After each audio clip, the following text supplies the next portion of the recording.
Saint Gregorios medical mission ഹോസ്പിറ്റലിന്റെ ഡയറക്ടറും ഹോസ്പിറ്റലിന്റെ നിറസാന്നിധ്യവുമായ നമ്മുടെ പ്രിയങ്കരൻ ഡോക്ടർ അലക്സ് പോൾ സാറിനെ സ്വാഗത പ്രസംഗത്തിനായി ക്ഷണിച്ചുകൊള്ളുന്നു. അധ്യക്ഷ പദം അലങ്കരിക്കുന്ന തിരുമേനി, ഇവിടുത്തെ chief guest doctor C Thomas, ബഹുമാനപ്പെട്ട ഷാജി അച്ഛൻ, ഇവിടെയുള്ള ഹോസ്പിറ്റൽ സ്റ്റാഫ്, ഇവിടെ എത്തിയിരിക്കുന്ന ഏവരുമേ, സ്റ്റുഡൻസ്, എല്ലാവർക്കും സ്വാഗതം അർപ്പിക്കാനാണ് ഞാൻ ഇവിടെ നിൽക്കുന്നത്. സമയം വളരെ വൈകിയത് കാരണം ഒരു വാക്കിൽ ഞാൻ എൻ്റെ കൃത്യം നിർവഹിച്ചുകൊള്ളാം. ഇവിടെ അധ്യക്ഷ പദം അലങ്കരിക്കാനായിട്ട് എത്തിയിരിക്കുന്നത് നമ്മുടെ ഈ ഭദ്രാസനത്തിൻ്റെ മെത്രാപ്പൊലീത്തയും ഹോസ്പിറ്റൽ കൗൺസിലിൻ്റെ വൈസ് പ്രസിഡൻറ്റുമായ ക്രിസോസ്റ്റമോസ് തിരുമേനിയാണ്. തിരുമേനിയെ പറ്റി കൂടുതലായിട്ട് ഞാൻ പറയണമെന്ന് ആഗ്രഹിക്കുന്നില്ല, അതിൻ്റെ ആവശ്യമില്ല. തിരുമേനിയെ ഈ സമ്മേളനത്തിലേക്ക് ഞാൻ ഹാർദമായി സ്വാഗതം ചെയ്യുന്നു. ഈ സമ്മേളനത്തിൽ എൻ്റെ മുഖ്യ അതിഥിയായി എത്തിയിരിക്കുന്നത് ഡോക്ടർ സി തോമസ് ആണ്. ഡോക്ടർ സി തോമസ് ഒരു ലോക പ്രശസ്ത പ്ലാസ്റ്റിക് സർജനാണ്. ഡോക്ടർ തിരുവനന്തപുരത്താണ് മെഡിക്കൽ വിദ്യാഭ്യാസം പൂർത്തിയാക്കിയത്. MS കഴിഞ്ഞിട്ട് ഡോക്ടർ മസ്കറ്റിൽ പോയി. അത് കഴിഞ്ഞ് അവിടെ നിന്നും ഇംഗ്ലണ്ടിൽ പോയി ഉപരിപഠനം കഴിഞ്ഞ് എക്സ്പീരിയൻസായി പിന്നെയും മസ്കറ്റിൽ തിരികെ വന്ന് അവിടുത്തെ ഒരു വലിയ പ്ലാസ്റ്റിക് സർജറി യൂണിറ്റിൻ്റെ ഹെഡായി പ്രവർത്തിക്കുകയാണ്. വളരെ വളരെ ചുരുക്കം ആളുകൾക്ക് മാത്രം ലഭിക്കുന്ന ഒരു പദവിയാണ് അവിടുത്തെ സിറ്റിസൺഷിപ്പ്. ഡോക്ടർ അവിടുത്തെ ഒമാൻ സിറ്റിസണാണ്. അപ്പോൾ തന്നെ നമുക്ക് മനസ്സിലാകും എത്രമാത്രം വലിയൊരു വ്യക്തിയാണ് ഇതെന്ന്. സാധാരണ അവരെ മറ്റുള്ള ആൾക്കാർക്ക് സിറ്റിസൺഷിപ്പ് കൊടുക്കാറില്ല. ഡോക്ടർ ലോകത്തെ എമ്പാടും ക്ലാസ്സുകൾ എടുക്കുകയും ക്യാമ്പ് സംഘടിപ്പിക്കുകയും ചെയ്യുന്നുണ്ട്. ഇപ്പോൾ തന്നെ ഇമ്മീഡിയറ്റ്ലി ഇത് കഴിഞ്ഞാൽ ഉടനെ തന്നെ all India plastic surgeons conference ലക്നൌവിൽ നടക്കുന്നുണ്ട്. അവിടെ ക്ലാസ് എടുക്കാനും സർജിക്കൽ സ്കിൽസ് ഡെമോൺസ്ട്രേറ്റ് ചെയ്യാനും പോവുകയാണ്. അങ്ങനെയുള്ളൊരു മഹൽ വ്യക്തിയാണ് ഈ ഡോക്ടർ സി തോമസ്. ഡോക്ടർ എൻ്റെ സ്വദേശം കൈപ്പട്ടൂരാണ്. ഡോക്ടർ ഇവിടെ പരിശുദ്ധ കാതോലിക്ക ബാബ തിരുമേനിയുടെയും മറ്റുള്ളവരുടെയും പ്രേരണയാലും ഇവിടെ ഒരു ക്യാമ്പ് നടത്താമെന്ന് സമ്മതിച്ചിട്ടുണ്ട്. അതിനുവേണ്ടി പിന്നെ വരുന്നതാണ്.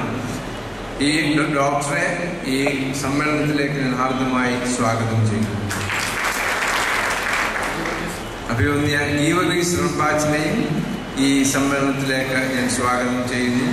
പിന്നെയുള്ളത് നമ്മുടെ ഷാജി അച്ഛനാണ്. Is the director of the finance cardiac സെൻ്ററിൻ്റെ ഫിനാൻസ് കാര്യങ്ങൾ നോക്കി നടത്തുന്ന അച്ഛനാണ്. അച്ഛനെയും ഈ സമ്മേളനത്തിലേക്ക് ഞാൻ സ്വാഗതം ചെയ്യുന്നു. ഇവിടെ എത്തിയിട്ടുള്ള എല്ലാ രോഗികൾക്കും ഹോസ്പിറ്റൽ സ്റ്റാഫിനും സ്റ്റുഡൻസിനും സ്വാഗതം ആശംസിച്ചുകൊണ്ട് എൻ്റെ വാക്കുകൾ ചുരുക്കുന്നു. നമസ്കാരം. അഭിവന്യ യോഹാനോൻ മാർ ക്രിസോസ്റ്റമോസ് തിരുമേനി, നിരണം ഭദ്രാസനാധിപൻ, തിരുമേനിയുടെ സാന്നിധ്യം ഈ ചടങ്ങിനെ അനുഗ്രഹപ്രദമാക്കുന്നു. അഭിമന്യ തിരുമനസിനെ അധ്യക്ഷ പ്രസംഗത്തിനായി സ്നേഹപൂർവ്വം ക്ഷണിച്ചുകൊള്ളുന്നു. ഇന്നത്തെ നമ്മുടെ ഈ ക്യാമ്പ് ഉദ്ഘാടനം ചെയ്യുന്ന നമ്മുടെ വിശിഷ്ട അതിഥിയും അലങ്കര സഭയുടെ ഒരു അഭിമാനവും കൂടിയായിരിക്കുന്ന പ്രിയപ്പെട്ട ഡോക്ടർ സി തോമസ്, അന്യ റംബാച്ചൻ, ഷാജി അച്ഛൻ, ഡോക്ടർ അലക്സ് പോൾ, കർത്താവിൽ വാത്സല്യമുള്ളവരെ, സാധാരണ നമ്മൾ 9 മണിക്ക് മെഡിക്കൽ ക്യാമ്പ് തുടങ്ങുന്നതാണ്. ഒരല്പം വൈകിപ്പോയി. അതുകൊണ്ട് ഞാനും ദീർഘമായ ഒരു പ്രസംഗത്തിന് മുതിരുന്നില്ല. പരിശുദ്ധനായ പരിമല തിരുമേനി ഒരു വലിയ ആത്മീക പിതാവ് എന്നുള്ള നിലയിൽ എല്ലാവരും അറിയുന്നുണ്ട്. പലപ്പോഴും സാമൂഹ്യ പരിഷ്കർത്താവ് എന്നുള്ള നിലയിൽ അദ്ദേഹം നടത്തിയ നേതൃത്വവും സേവനവും വിസ്മരിക്കപ്പെടുന്നു. രോഗികളോടും വേദന അനുഭവിക്കുന്നവരോടും വളരെയേറെ കരുണയും ആർദ്രതയുമുള്ള ഒരു പരിശുദ്ധനായിരുന്നു പരിശുദ്ധനായ പരിമല തിരുമേനി. ഞാൻ പരിശുദ്ധനായ പരിമല തിരുമേനിയെ വിളിക്കാൻ ആഗ്രഹിക്കുന്ന പേര് he was a wounded healer. മുറിവേറ്റ് കിടന്നുകൊണ്ട് സൗഖ്യം കൊടുക്കുന്നവനായിരുന്നു. തിരുമേനിയുടെ ജീവിത അവസാന കാലഘട്ടം എന്ന് പറയുന്നത് അന്ന് രോഗം എന്താണെന്ന് നിർണ്ണയിക്കാനായിട്ട് കഴിഞ്ഞിട്ടില്ല. എങ്കിലും ഇന്നത്തെ സ്ഥിതിയിൽ അൾസർ പോലെയുള്ള രോഗമായിരിക്കാനാണ് സാധ്യത എന്ന് പറയുന്നത്.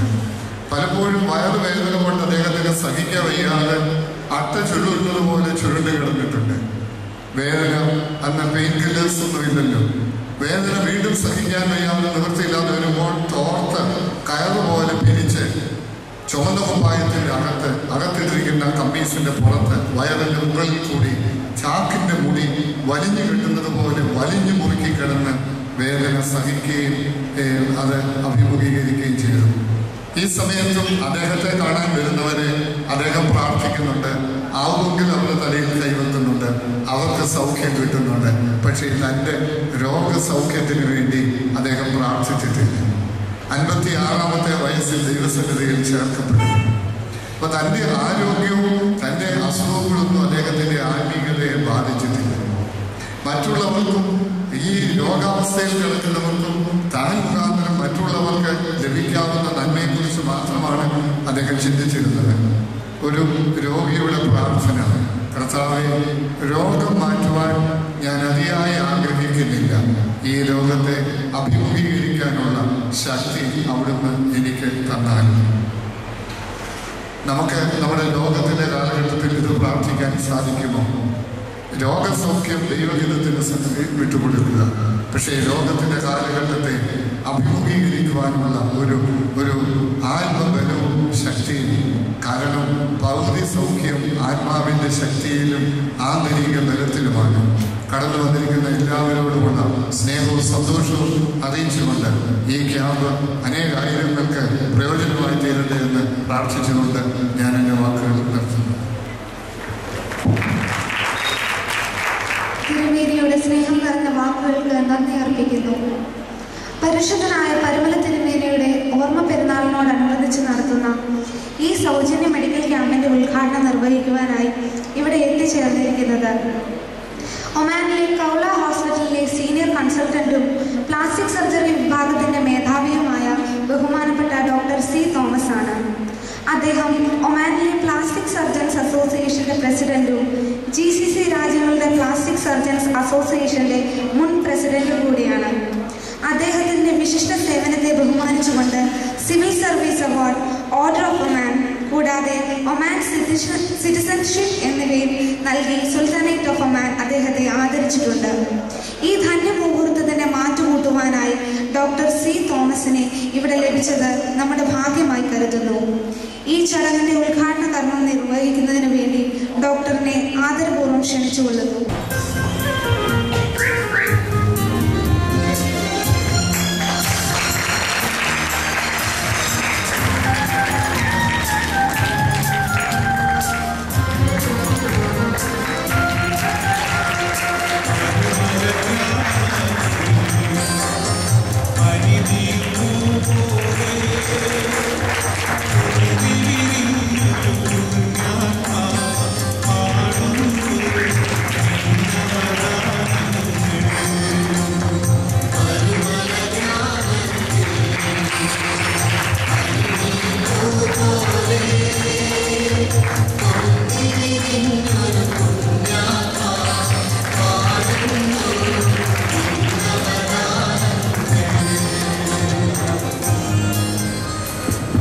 ബഹുമാനപ്പെട്ട സോസൻ തിരുമേനി, ഗീവർഗീസ് കറമ്പാച്ചൻ, ഷാജി ബേബി അച്ഛൻ, doctor Jacob Paul and dear friends, എന്നെപ്പറ്റി പറഞ്ഞ എല്ലാ കൈൻഡ് വേർഡ്സിനും വളരെ നന്ദി. ഞാൻ തിരുവല്ലായിൽ കൂടെ whenever I am passing, I used to come to Parumala church പ്രാർത്ഥിക്കാനും പരിമല തിരുമേനിയുടെ ബ്ലെസ്സിങ്സ് കിട്ടാനും ഇവിടെ വരാറുണ്ട്. പക്ഷേങ്കിൽ ഈ ഒരു മെഡിക്കൽ ക്യാമ്പും ഇനോഗ്രേറ്റ് ഉദ്ഘാടനം ചെയ്യാൻ വേണ്ടി ഇൻവിറ്റേഷൻ കിട്ടിയപ്പോൾ വളരെ സന്തോഷത്തോടു കൂടിയാണ് അത് അക്സെപ്റ്റ് ചെയ്തത്. ഇവിടെ വന്നു. ഞാൻ ഹോസ്പിറ്റലും പരിസരങ്ങളിലെല്ലാം കണ്ടു. ഇന്ന് രാവിലെ ഡോക്ടേഴ്സിന് ഒരു ലെക്ചർ കൊടുത്തു. ഇന്ന് ഈ മെഡിക്കൽ ക്യാമ്പ് ഉദ്ഘാടനം ചെയ്യാനുള്ള ഒരു സൗഭാഗ്യം എനിക്ക് ലഭിക്കുകയും ചെയ്യും. എല്ലാത്തിനും ദൈവത്തെ സ്തുതിച്ചു കൊടുക്കുന്നു. നിങ്ങളുടെ അറിവിലേക്ക് വേണ്ടി പ്ലാസ്റ്റിക് സർജറിയെ പറ്റി ചില കാര്യങ്ങൾ തന്നെ പറഞ്ഞുകൊള്ളട്ടെ. ഞാൻ പലപ്പോഴും ഒരിക്കൽ ഒരു റോട്ടറി ക്ലബ്ബ് ഉദ്ഘാടനത്തിന് ഇതുപോലെ എന്നെ വിളിച്ചു. അവർ പ്ലാസ്റ്റിക് സർജറിയെ പറ്റി കേട്ടാൽ കൊള്ളാവുന്നുണ്ടായിരുന്നു. ഞാൻ സംസാരം തുടങ്ങി. സംസാരം കഴിഞ്ഞിട്ട് ഒരു ഫ്രണ്ടിൽ ഇരുന്ന ഒരു ബഹുമാന്യ വ്യക്തി എന്നോട് ചോദിച്ചു, ഈ ഏത് പ്ലാസ്റ്റിക് മെറ്റീരിയലാണ് ഈ പ്ലാസ്റ്റിക് സർജറിക്ക് നിങ്ങൾ ഉപയോഗിക്കുന്നത്? ഉടനെ എനിക്ക് മനസ്സിലായി, പലർക്കും ഈ പ്ലാസ്റ്റിക് സർജറി എന്ന് പറഞ്ഞ ആ വേർഡ് തന്നെ ഒരു തെറ്റിദ്ധാരണയോട് കൂടിയാണ് ആൾക്കാർ മനസ്സിലാക്കിയിരിക്കുന്നത്. പ്ലാസ്റ്റിക് മെറ്റീരിയൽ കൊണ്ട് ചെയ്യുന്ന ഓപ്പറേഷൻ അതാണ്, അതുകൊണ്ടാണ് പ്ലാസ്റ്റിക് സർജറി എന്നുള്ള പേര് കിട്ടുന്നെന്ന് പറഞ്ഞു. ഞാൻ പറഞ്ഞു, എങ്ങനെയാണ് ഈ പ്ലാസ്റ്റിക് എന്നുള്ള ഈ വേർഡ് ഈ പ്ലാസ്റ്റിക് സർജറിക്ക് കിട്ടിയെന്നുള്ളത് ആദ്യമായിട്ട് ഞാൻ വിവരിച്ചു കൊള്ളട്ടെ. പ്ലാസ്റ്റിക് എന്ന് പറഞ്ഞൊരു വേർഡ് ഗ്രീക്ക് വേർഡിൽ നിന്ന് വന്ന പ്ലാസ്റ്റിക്കോസ് എന്ന് പറഞ്ഞൊരു വേർഡിൽ നിന്ന് ഉണ്ടായ ഒരു വേർഡാണ് പ്ലാസ്റ്റിക്. അതിൻ്റെ ഒരു മീനിങ് എന്ന് പറഞ്ഞാൽ, ആദ്യത്തെ ഒരു മീനിങ് എന്ന് പറഞ്ഞാൽ to restore or to reconstruct. നമ്മൾ something is missing and we are trying to restore by surgery. That surgery is known as a plastic surgery. For example, നമ്മുടെ റോഡ്, ഒരു കനാൽ ഇങ്ങനെ റോഡിന് നടുക്കൂടെ പോകുന്നു. വി വാണ്ട് റോഡിന്റെ ആ കണക്ഷൻ കംപ്ലീറ്റ് അത് construct ചെയ്യണമെങ്കിൽ അതിന്റെ നടുക്ക് ഒരു ബ്രിഡ്ജ് ഉണ്ടാക്കണം. ഉടനെ ആ റോഡിന്റെ continuity that can be maintain. അതുപോലെ തന്നെ ആൾക്കാർക്ക് അംഗവൈകല്യങ്ങൾ, അത് മേ ബി ബർത്ത് ഡിഫക്ട്സ് ആവാം, ക്യാൻസർ കൊണ്ടായി ആവാം, ആക്സിഡൻസ് കൊണ്ടാവാം, ബേൺസ് കൊണ്ടാവാം. ഇങ്ങനെ പല വിധത്തിലും ഹ്യൂമൻ ബോഡിയിൽ ഉണ്ടാകുന്ന അംഗവൈകല്യങ്ങൾ സർജറി മുഖാന്തരം ഭേദപ്പെടുത്തി ഒരു പൂർണ്ണ അവസ്ഥയിലേക്ക് വരുന്ന ആ അവസ്ഥാവിശേഷം ഉണ്ടാക്കുന്ന സർജറി, അത് പ്ലാസ്റ്റിക് സർജറിയുടെ ഒരു വിഭാഗമായ reconstructive surgery. Reconstruction, we are reconstructing by a surgery, and these people will be brought back to their state of normalcy. അത് നോർമൽസി നമ്മൾ പറയുമ്പോൾ പ്ലാസ്റ്റിക് സർജറി പറയുന്നേ അതിന്റെ ഫങ്ഷനും അപ്പിയറൻസും ഇത് രണ്ടും back to a state of normalcy. ഇങ്ങനെയുള്ള സർജറി നമ്മുടെ ആശുപത്രികളിൽ ധാരാളമായി നടന്നുകൊണ്ട് ഇരിക്കുകയാണ്. പ്ലാസ്റ്റിക് സർജറി അഡ്വാൻസ് ഇത്രമാത്രം ഡെവലപ്പ് ചെയ്തത് രണ്ടാമത്തെ ലോക മഹായുദ്ധത്തിന് ശേഷമാണ്. പക്ഷെങ്കിൽ നമ്മുടെ ഹിസ്റ്ററി നോക്കുകയാണെങ്കിൽ ആദ്യത്തെ പ്ലാസ്റ്റിക് സർജറി ലോകത്തിൽ നടന്നത് ഇന്ത്യയിലാണ്. 6th century BC-യിൽ നോർത്ത് ഇന്ത്യയിൽ പോട്ടേഷ് ട്രൈബ് എന്ന് പറഞ്ഞ ഒരു കൂട്ടര് അവര് അന്നത്തെ കാലത്തെ ഒരു സർജറി ചെയ്യപ്പെട്ടു. അത് റീകൺസ്ട്രക്ഷൻ ഓഫ് ദ നോസ്. അത് മെഡിക്കൽ ലിറ്ററേച്ചറിൽ ഇപ്പോഴും റിപ്പോർട്ട് ചെയ്തിട്ടുണ്ട്. അത് എന്തിനാ ചെയ്യുന്നതെന്ന് പറഞ്ഞാൽ എഴുതി വെച്ചിട്ട് അക്കാലത്ത് അഡൾട്ടറി ആൻഡ് ക്രൈം വരുന്നവർക്കുള്ള punishment amputation of the nose. ഉടനെ സൊസൈറ്റിയിൽ ഒത്തിരി പേര് മൂക്കില്ലാത്തവരും ഈ ചെവി ഇല്ലാത്തവരും ഉണ്ടായിരുന്നു. അവർക്കുടനെ പൂർണ്ണ ഒരവസ്ഥയിലേക്ക് കിട്ടിയാൽ കൊള്ളാവുന്നുണ്ട്. അങ്ങനെ BC 6th century BC-യിൽ northern portage of the northern India, they started the first surgery, that is the reconstruction of the nose by transferring a piece of tissue from the forehead. അത് ഇപ്പോഴും അറിയപ്പെടുന്നത് ഇന്ത്യൻ ഫോർഹെഡ് റൈനോപ്ലാസ്റ്റി. ഇപ്പോഴും medical ലിറ്ററേച്ചറിൽ അറിയപ്പെടുന്ന Indian forehead rhinoplasty. അത് British East India company ഇവിടെ ഇന്ത്യയിൽ വന്നപ്പോൾ ബ്രിട്ടീഷ് സർജൻസ് ഈ ഓപ്പറേഷൻ വിറ്റ്നസ് ചെയ്തു. ഈ നോളജ് അവർ വെസ്റ്റേൺ വേൾഡിലേക്ക് ട്രാൻസ്ഫർ ചെയ്തു. അങ്ങനെയാണ്. സോ ഇപ്പോഴും പറയുന്നത് plastic surgery is developed in India. This is a proof. So plastic സർജറിയുടെ ഉറവിടമാണ് ഇന്ത്യ എന്നാണ് ഇപ്പോഴും അറിയപ്പെടുന്നത്. പക്ഷേ പ്ലാസ്റ്റിക് സർജറി ഇത്രമാത്രം ഡെവലപ്പ് ചെയ്തത് സെക്കൻഡ് വേൾഡ് വാറിന് ശേഷമാണ്. ആ സെക്കൻഡ് വേൾഡ് വാറിന് ശേഷം ഒത്തിരി അംഗവൈകല്യമുള്ള ആൾക്കാരുണ്ടായപ്പോൾ അവരെ ചികിത്സിക്കാൻ വേണ്ടി ഒരു സർജറി വിഭാഗം ഉടലെടുത്ത് ഡെവലപ്പ് ചെയ്ത് അത് ഇന്ന് വേൾഡിലെ എല്ലാ സ്പെഷ്യാലിറ്റീസും പോലെ cardiovascular surgery, neuro surgery, urology, അതുപോലെ തന്നെ ഒരു സെപ്പറേറ്റ് സ്പെഷ്യാലിറ്റി ആയിട്ട് പ്ലാസ്റ്റിക് സർജറി മാറിയിരിക്കുകയാണ്. ഉടനെ ഇനി ഞാൻ പറയുന്നതെല്ലാം നമ്മുടെ റീകൺസ്ട്രക്റ്റീവ് സർജറിയെ പറ്റിയാണ്. പ്ലാസ്റ്റിക്കോസ് എന്ന ഗ്രീക്ക് വേർഡിന്റെ രണ്ടാമത്തെ ഒരു അർത്ഥം to mould. To mould means to give a shape. പക്ഷേ ഈ മീനിങ് വെച്ചുകൊണ്ടാണ് പ്ലാസ്റ്റിക് സർജറിയുടെ രണ്ടാമത്തെ ഈക്വലി ഇമ്പോർട്ടന്റ് വിഭാഗം, that is known as cosmetic surgery or aesthetic surgery. പറഞ്ഞ ഒരു പേഷ്യന്റ് വരുന്നു, she is not happy about the nose, she is not happy about any of the organs, and that shape can be improved by surgery. ഇങ്ങനെയുള്ള സർജറികളെല്ലാം തന്നെ പറയും cosmetic surgery. So in short, plastic സർജറിയുടെ രണ്ട് main വിഭാഗങ്ങൾ, ഒന്ന് reconstructive surgery, വേറെ ഒന്ന് കോസ്മെറ്റിക് സർജറി.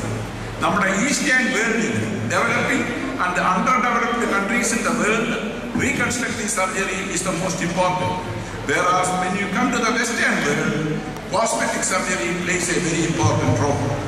നമ്മുടെ റീകൺസ്ട്രക്റ്റീവ് സർജറി ഹോസ്പിറ്റൽസിൽ ചെയ്യുന്നത് സാധാരണ ഏറ്റവും കൂടുതൽ ചെയ്യുന്നത് birth defects.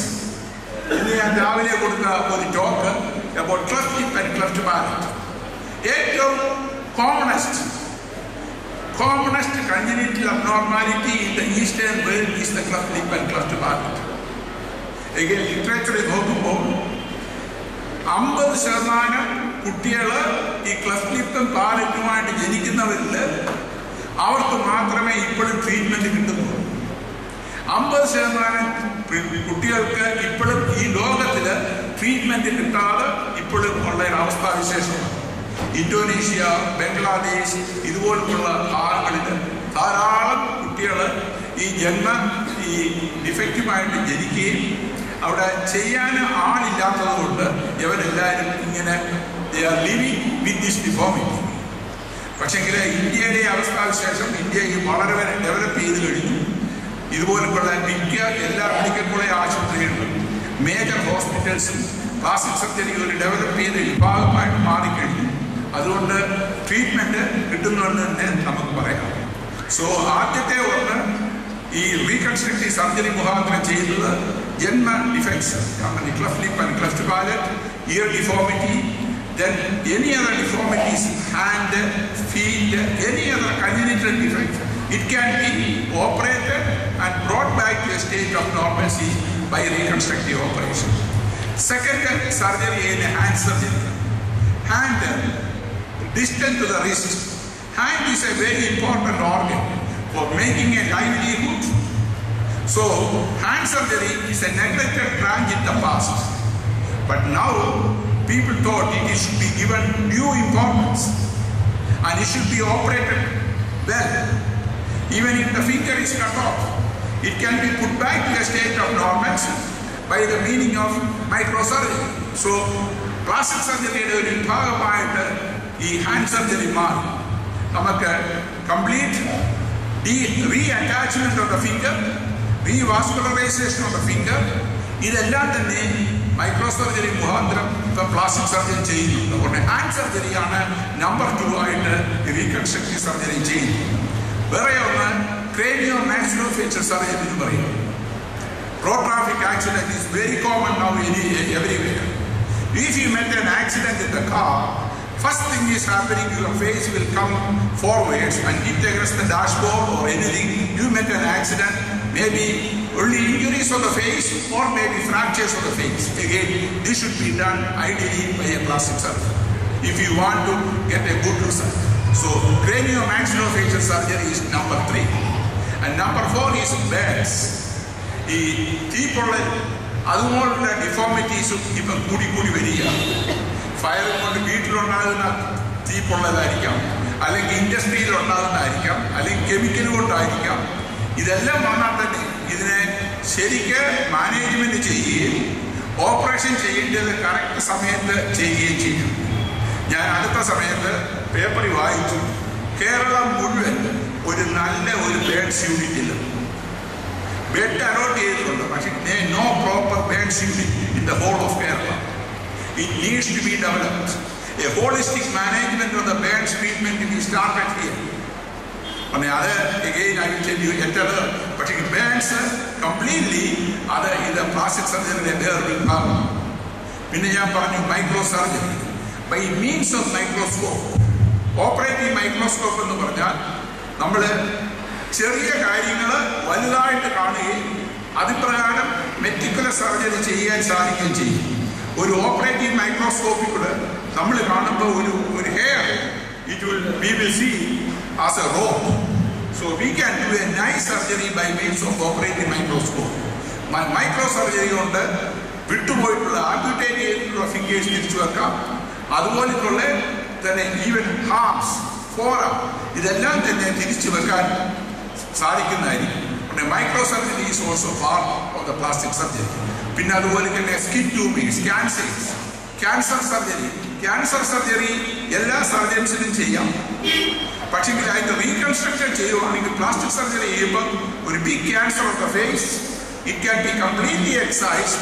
If the plastic surgery is doing, he will reconstruct in the same city. He completely excise ചെയ്ത് കഴിഞ്ഞിട്ട് പ്ലാസ്റ്റിക് സർജറി മുഖാന്തരം പേഷ്യന്റ് തിയേറ്ററിൽ പോയി കഴിഞ്ഞ് തിരിച്ചു വരുമ്പോൾ almost like A state of normalcy. ഇത് രണ്ടും കൂടെ if he is a plastic surgery is doing. So cancer surgery also we are doing a lot. So ഞാൻ ഈ കാണിച്ചത് ഒരു സാധാരണ ഒരു ആശുപത്രി ലൈക്ക് ഇന്നലെ ഞാൻ പോയപ്പോൾ ഈ നമ്മുടെ പരിമല ആശുപത്രി ചെയ്യാവുന്ന സ്കോപ്പാണ്. ഒരു പ്ലാസ്റ്റിക് സർജറിയിൽ ചെയ്യാവുന്ന സ്കോപ്പുകളാണ് ഞാൻ പറഞ്ഞത്. I am not touching the cosmetic surgery. Usually cosmetic surgery will be done in the private nursing home at the patient's cost. പക്ഷേ റീകൺസ്ട്രക്റ്റീവ് സർജറി എന്ന് പറഞ്ഞാൽ ഫ്രീ ആയിട്ട് ഗവൺമെന്റും ആശുപത്രികളും പാവം പിടിച്ച ആൾക്കാരെ ഹെൽപ്പ് ചെയ്യേണ്ട ഒരു സമയമാണ്. മിക്കവാറും ഉള്ള ഇതുപോലുള്ള കൺജനൈറ്റൽ അബ്നോർമാലിറ്റീസ് ചാരിറ്റി മുഖാന്തരമാണ് പാവം പിടിച്ച ആൾക്കാർക്ക് കിട്ടുന്നത്. ഓപ്പറേഷൻ സ്മൈൽ എന്ന് പറയുന്ന അമേരിക്കയിൽ ചാൻസ് ഒരു പ്ലാസ്റ്റിക് സർജൻ സ്റ്റാർട്ട് ചെയ്തു.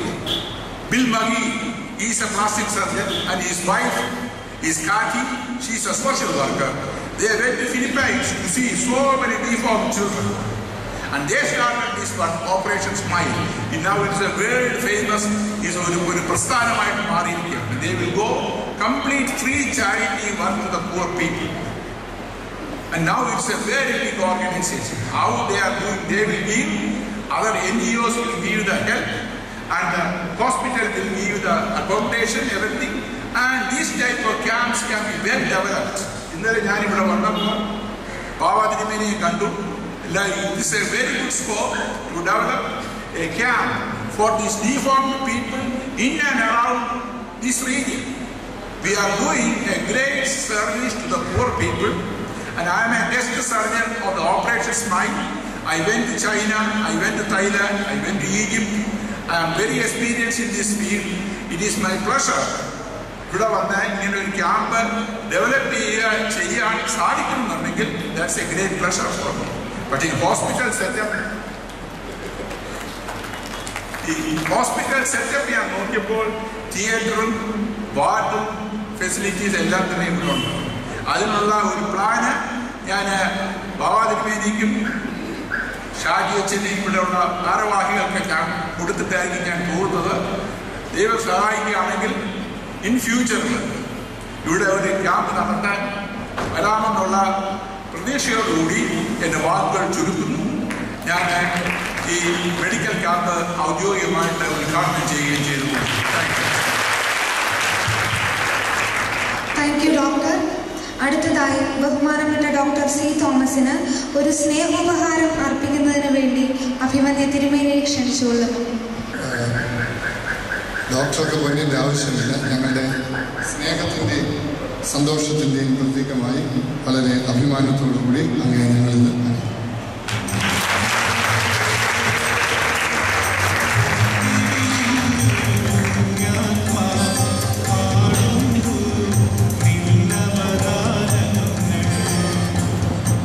അടുത്തതായി അഭിമന്യ ഗീവർഗീസ് റമ്പാച്ചനെ ആശംസാ പ്രസംഗത്തിനായി ക്ഷണിച്ചുകൊള്ളുന്നു. തിരുമേനി, വേദിയിലിരിക്കുന്ന വിശിഷ്ടാതിഥികളെ, സ്നേഹമുള്ള സമൂഹം, ഒരു വാക്ക് നന്ദി പറയുവാൻ വേണ്ടിയാണ് നിൽക്കുന്നത്. ഈ മെഡിക്കൽ ക്യാമ്പ് പലപ്പോഴും പൈസയുള്ളവർക്ക്, പണമുള്ളവർക്ക് വേണ്ടിയിട്ടുള്ളതല്ല. സാമ്പത്തികമായി വളരെ പരാധീനതകൾ അനുഭവിക്കുന്ന പാവപ്പെട്ടവർ, സമൂഹത്തിൽ കഴിവില്ലാത്ത ആയ അനേകർക്ക് ഗുണപ്പെടുവാൻ വേണ്ടിയാണ്. എത്രയും ബഹുമാനപ്പെട്ട ഡോക്ടർ പറഞ്ഞു, ഞാൻ ഇവിടെ വന്ന് ക്യാമ്പ് നടത്താൻ താല്പര്യപ്പെടുന്നു എന്ന്. എൻ്റെ ഒരു അഭിപ്രായം, ക്യാമ്പിലല്ല അദ്ദേഹം ഇവിടെ വരേണ്ടത്. അദ്ദേഹത്തിൻ്റെ പൂർണ്ണ സമയ ചുമതല ഈ ശുശ്രൂഷയ്ക്കായി സഭയ്ക്കും ഈ കൂട്ടായ്മയ്ക്കും ലഭിക്കണം. മസ്കറ്റിൽ അല്ലെങ്കിൽ ലോക പ്രശസ്തനാണ്. മസ്കറ്റിലുള്ള അദ്ദേഹത്തിൻ്റെ ആ ഒരു ബന്ധം ഉപയോഗിച്ചുകൊണ്ട് ഈ പരിമല പള്ളിയിൽ, പരിമല തിരുമേനിയുടെ ഈ സാന്നിധ്യത്തിൽ അദ്ദേഹത്തിൻ്റെ മുഴുവൻ സമയവും കിട്ടുവാൻ ശ്രദ്ധിക്കണമേ എന്ന് മാത്രം പറഞ്ഞുകൊണ്ട് ഈ നല്ല സംരംഭത്തിന് എല്ലാവിധ ആശംസകളും നേർന്നുകൊണ്ട് എൻ്റെ വാക്കുകളെ അവസാനിപ്പിക്കുന്നു.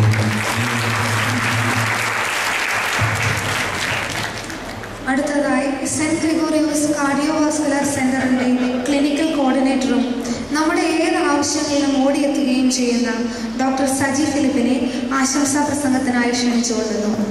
ഇന്നത്തെ ഉദ്ഘാടന ചടങ്ങിൻ്റെ അധ്യക്ഷത വഹിക്കുന്ന ഹിസ് ഗ്രേസ് ഡോക്ടർ യുഹനാൻമാർ ക്രിസോസ്റ്റമോസ് തിരുമേനി, ഇവിടുത്തെ medical director doctor Alex Paul, അതുപോലെ തന്നെ നമുക്ക് ഫെലിസിറ്റേഷൻ ഗീവർഗീസ് റമ്പാൻ അച്ഛൻ, അതുപോലെ തന്നെ റവറൻ ഷാജി അച്ഛൻ. കഴിഞ്ഞ 8 വർഷമായി ഞാൻ സെൻറ്റ് ഗ്രിഗോറിയോസ് കാർഡിയോവാസ്കുലർ സെൻ്ററിൽ സേവനമനുഷ്ഠിക്കുന്നു. അന്ന് മുതൽ ഇന്ന് വരെ ഈ ഞങ്ങൾ മെഡിക്കൽ ക്യാമ്പ്, പരിമല പെരുന്നാളിനോടനുബന്ധിച്ച് നടക്കുന്ന മെഡിക്കൽ ക്യാമ്പ് ഞാൻ ഒരിക്കൽ പോലും മിസ്സായില്ല.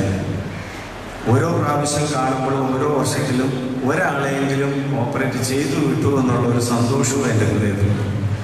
കഴിഞ്ഞ പ്രാവശ്യം ക്യാമ്പിൽ കണ്ട റൊമാറ്റിക് ഹാർട്ട് ഡിസീസ്, വാൽവിന് അസുഖമുള്ള ഒരു സഹോദരിയെ ഓപ്പറേറ്റ് ചെയ്ത് വിടുവാൻ ഞങ്ങൾക്ക് കഴിഞ്ഞു. അതിന് മുമ്പിലും അതുപോലെ തന്നെ ഹാർട്ടിൻ്റെ ഉള്ളിലുള്ള ഒരു ഹോള്, ASD എന്ന് പറയുന്ന രോഗത്തിന് ഓപ്പറേഷൻ ചെയ്യുവാൻ സഹായിച്ചു. തീർച്ചയായും ഒരുപക്ഷെ ജനങ്ങൾ ചിന്തിക്കും, പെരുന്നാളിനോടനുബന്ധിച്ച് ഇങ്ങനെ ഒരു ക്യാമ്പിൻ്റെ ആവശ്യമുണ്ടോ? ചുറ്റുപാടുമുള്ളവർ പലപ്പോഴും ആശുപത്രിയിൽ വരുന്നവരാണ്, അവർക്ക് അവിടെ വന്നുകൂടെ? പക്ഷെ അങ്ങനെയല്ല.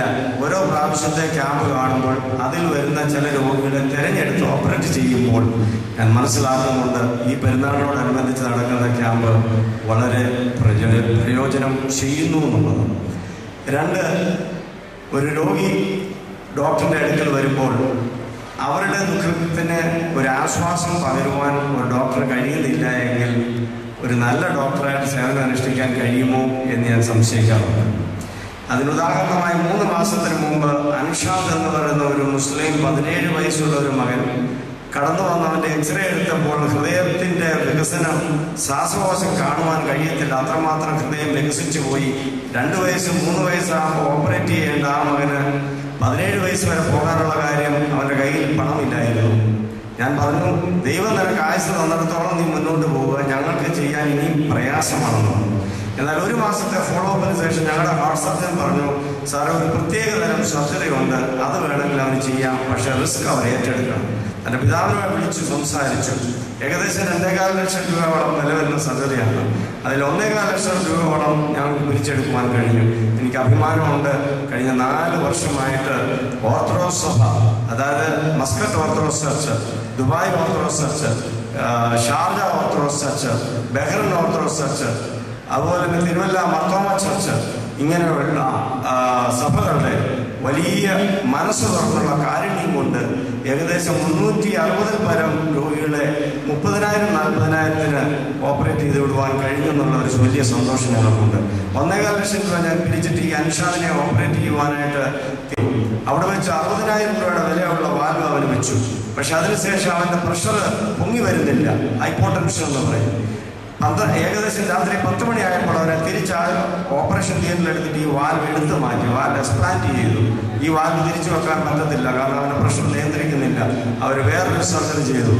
12 മണിയായപ്പോൾ വീണ്ടും ICUവിൽ കൊണ്ടുവന്നപ്പോൾ ബ്ലീഡിങ് നിൽക്കുന്നില്ല. 3 പ്രാവശ്യം അവനെ തിയേറ്ററിലേക്ക് എടുത്ത ഒരു അവസരം ഞാൻ ഒരിക്കലും മറക്കുകയില്ല. പക്ഷെ തിയേറ്ററിലേക്ക് വിടാൻ നേരം ഞാൻ അവൻ്റെ മുറിയിൽ ചെന്നപ്പോൾ അവൻ്റെ കണ്ണിൽ നിന്ന് കണ്ണുനീർ വരുന്നുണ്ട്. ഞാൻ അവൻ്റെ കൈക്ക് പിടിച്ച് ഞാൻ വളരെയധികം ആശ്വസിപ്പിക്കുകയും എന്നെ ആശ്വസിപ്പിച്ച ദൈവം നിന്റെയും വലിയ ദൈവമാണെന്ന് പറഞ്ഞു കൊടുക്കുവാൻ എനിക്കൊരു അവസരം ലഭിച്ചു. ഈ 3 സർജറി കഴിഞ്ഞ് ബ്ലീഡിങ് നിൽക്കുവാനായിട്ട് വീണ്ടും ഓപ്പറേഷൻ തിയേറ്ററിലെടുത്ത് രാത്രി 2 മണിക്ക് അവനെ തിരിച്ചു കൊണ്ടുവന്നു. 2 ദിവസം വെന്റിലേറ്ററിലായിരുന്നു. 3-ാം ദിവസം വെന്റിലേറ്ററിൽ നിന്ന് അവൻ്റെ കണ്ണുകൾ തുറന്നു, അവൻ്റെ കൈകൾ ചലിക്കുവാൻ തുടങ്ങി. ഞാൻ അടുത്ത് നോട്ട് എഴുതുവാനായിട്ട് ചെന്ന് കഴിഞ്ഞപ്പോൾ രോഗിയുടെ വിവരങ്ങളൊന്നും അന്വേഷിക്കുവാൻ രാവിലെ ചെന്ന് കഴിഞ്ഞപ്പോൾ എന്നെ കണ്ണുകൾ കൊണ്ടും കൈകൾ കൊണ്ടും ഇങ്ങനെ ആംഗ്യം കാണിച്ചു. ഞാൻ ഓടിച്ചെന്ന് അവൻ്റെ കൈകൾ ഒന്ന് പിടിച്ചു. അവൻ്റെ കണ്ണിൽ നിന്നുള്ള സന്തോഷം, അവൻ എന്നോടൊരു കാര്യം പറഞ്ഞു, സാറേ സാറിൻ്റെ ദൈവം വലിയവനാണ്. എനിക്ക് വലിയ സന്തോഷമുണ്ടായി. കാരണം നമ്മളെ സ്നേഹിക്കുന്ന ദൈവത്തെ രോഗിക്ക് കാണിച്ചു കൊടുക്കുവാൻ കഴിയുന്നുവെങ്കിൽ ജീവിതത്തിൽ ഏറ്റവും വലിയൊരു ചാരിതാർത്ഥ്യം. അതുകൊണ്ട് എനിക്ക് വളരെ സന്തോഷമാണ് ഡോക്ടർ സി തോമസ് ഞങ്ങളെ വിസിറ്റ് ചെയ്തതിലും ഈ പുണ്യമുള്ള സ്ഥലത്ത് അദ്ദേഹത്തിന് വളരെയധികം കോൺട്രിബ്യൂട്ട് ചെയ്യുവാൻ കഴിയുന്ന ഒരു സ്ഥാപനം ഇവിടെ ഉണ്ടെന്നുള്ളത് സാർ മറക്കത്തില്ലെന്ന് എനിക്കറിയാം. ഇവിടുത്തെ ക്യാൻസർ ഇൻസ്റ്റിറ്റ്യൂട്ട് ആയിക്കഴിഞ്ഞാൽ ഇന്ത്യയിലെ 2ാമത്തെ ബെസ്റ്റ് ക്യാൻസർ ഇൻസ്റ്റിറ്റ്യൂട്ടായിട്ട് അത് മാറും. അങ്ങനെയാണ് അതിൻ്റെ പണി നടക്കുന്നത്. എന്നാൽ അതിനുള്ള ചില ചിലവുകളും കാര്യങ്ങളുമുണ്ട്. സാറിനെ പോലെ വിദേശത്തായിരിക്കുന്നവർക്ക് ഹൃദയം തുറന്നാൽ വലിയ വലിയ കാര്യങ്ങൾ ചെയ്തു കൊടുക്കാൻ കഴിയും. എനിക്കറിയാം അദ്ദേഹം ചെയ്തു കൊടുക്കുന്നുണ്ടെന്നും അറിയാം. അതുകൊണ്ട് ഞങ്ങൾ ഈ മിഷൻ ഹോസ്പിറ്റലില് കാർഡിയാക് ഇൻസ്റ്റിറ്റ്യൂട്ടും മിഷൻ ഹോസ്പിറ്റലോട് ഒരുമിച്ചുള്ള പ്രവർത്തനത്തിൽ ഒത്തിരി കാരുണ്യ പ്രവർത്തനങ്ങൾ ചെയ്യുവാൻ ഞങ്ങൾക്ക് കഴിയുന്നുണ്ട്. അതിനുള്ള സഹായങ്ങൾ അവരുടെ ഹൃദയത്തിൽ ദൈവം പ്രകാശിപ്പിക്കട്ടെ. ഈ മെഡിക്കൽ ക്യാമ്പിനുള്ള എല്ലാ ആശംസകളും doctor K M Karunakaran heart ഫൗണ്ടേഷന്റെ നാമത്തിലും മിഷൻ ഹോസ്പിറ്റൽ നാമത്തിലും ഞാൻ അറിയിക്കുന്നു. എൻ്റെ വാക്കുകൾ ഞാൻ ചെയ്യുന്നു.